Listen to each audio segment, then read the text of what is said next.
welcome back to Property in Focus episode yang keempat. Yeay!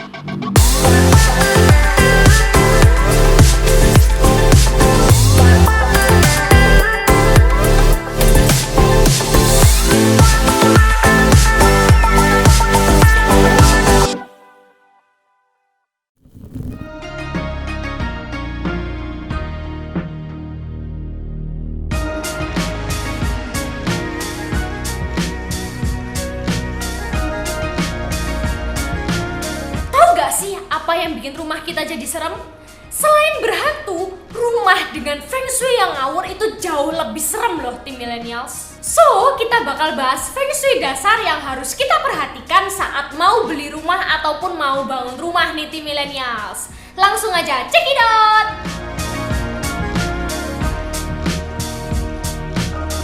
Yang pertama, hindari rumah dengan model tusuk sate. Konon katanya nih, rumah tusuk sate itu hawanya lebih panas dan membuat keluarga kita menjadi tidak harmonis. Kenapa sih? Karena debu dari kendaraan yang lewat dan udara panas matahari langsung masuk ke dalam rumah kita, sehingga mengakibatkan rumah kita menjadi berhawa panas dan penghuninya lebih mudah marah ataupun upset. Tapi jangan khawatir nih tim millennials, rumah tusuk sate bisa banget diakalin dengan merubah posisi pintu ke samping dan menutup sisi tusuk sate dengan tembok.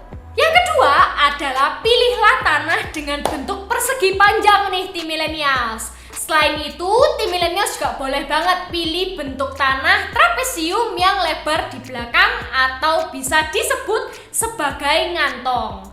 Nah, tim millennials harus menghindari memilih tanah yang berbentuk kerucut atau lebar depan sempit di belakang.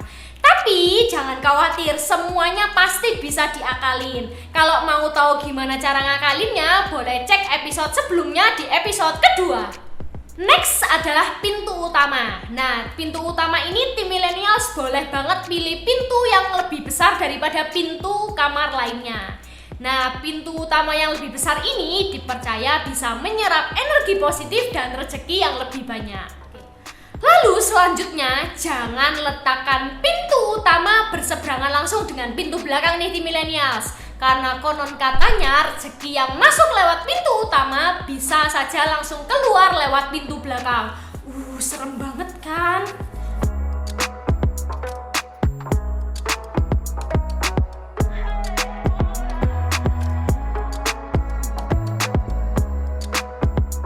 Nah, yang selanjutnya adalah hati-hati nih tim millennials kalau beli rumah yang sudah jadi.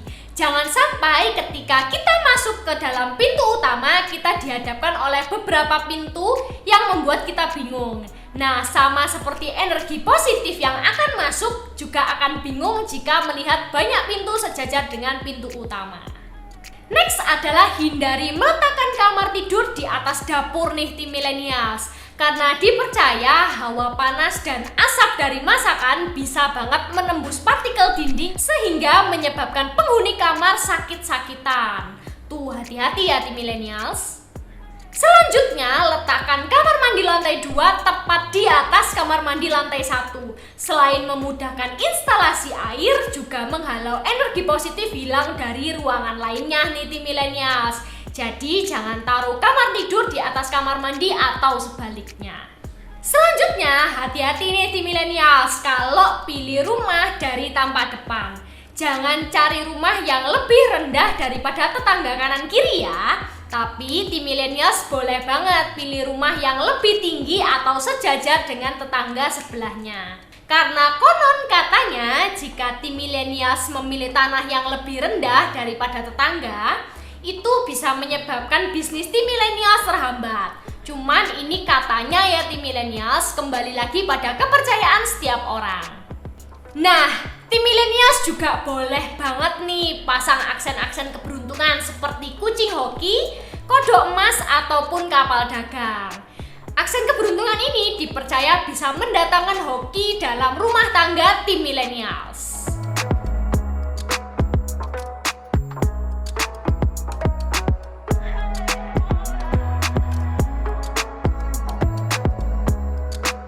Nah, tim millennials juga boleh banget nih pasang pot air mancur di depan rumah. Biasanya pot air mancur ini menandakan bahwa finansial tim millennials pastinya akan lancar terus seperti air yang mengalir.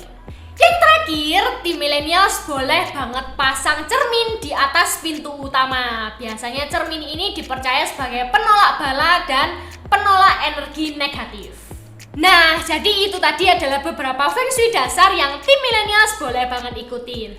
Tapi kembali lagi ya tim millennials, sama kepercayaan setiap orang. Dan jangan khawatir, feng shui ini tidak pandang agama nih tim millennials. Jadi tim millennials boleh banget ikutin dan ambil sisi positifnya aja kalau misalnya tim millennials nggak percaya sama yang gini-ginian.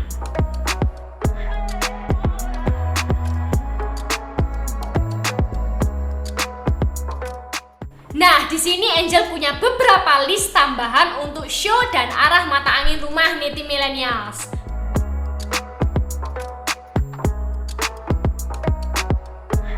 Untuk tim millennials yang memiliki show tikus, kambing, dan ayam, cocoknya nih pilih rumah dengan arah utara.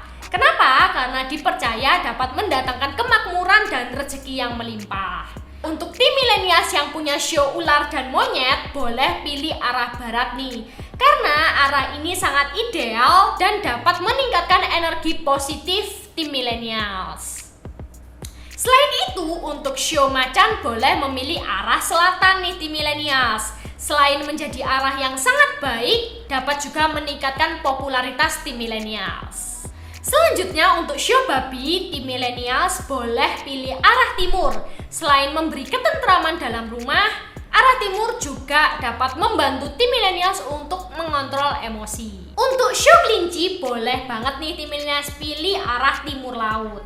Nah, ini memang sulit sih tim millennials, tapi ini dipercaya banget untuk mendatangkan ketentraman bagi keluarga tim millennials.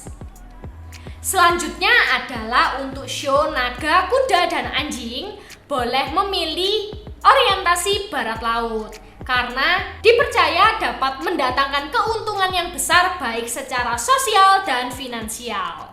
Yang terakhir adalah untuk show kerbau. Di show kerbau ini kita bisa pilih arah tenggara karena tenggara ini dipercaya dapat mendatangkan keuntungan dan uang. Orientasi mata angin ini bisa dilihat dari hadapnya pintu rumah tim millennials dan pintu apartemen tim millennials. Kalau untuk show bisa banget dilihat dari tahun berapa tim millennials dilahirkan. Kalau tim millennials mau tahu, boleh ketik tahun lahir di kolom komentar ya. Oke, sekian materi kita tentang Feng Shui hari ini. See you next episode. Bye. Buat tim millennials yang belum nonton episode kita yang sebelumnya, boleh klik video di sini dan jangan lewatkan properti terkeren di Surabaya di sini.